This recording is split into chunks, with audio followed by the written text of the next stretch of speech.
زه بیمار وم، ما د اړه به خفه کېدو، ډاکټران علاج وغیره وغیره وغیره، هېڅ ونه شو. چې هېڅ ونه شو، یو بوډۍ ښځه راله، ما ته یې بچیه دا په تا څه چل دی؟ ما له زما اړه خفه کېږي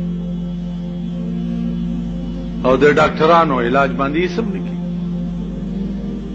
نو هغې وې غوچې غوږ کېده چې زه د علاج وکړم. بوډۍ ښځه وه، خدای دې وبخي. ما ته ویل بچیه زړګي له ډاډ ورکه پخپله،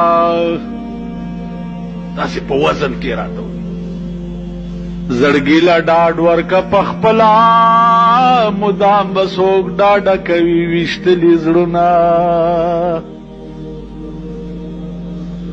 زړګي له ډاډ ورکه پخپله، مدام به څوک ډاډه کوي ویشتلي زړونه.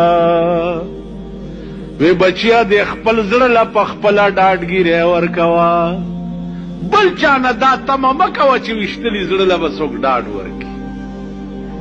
بس اوچت پاڅېدم، مور مې وه، نیا مې ورته څه چل دی بچیه؟ ما زه ټیک شوم.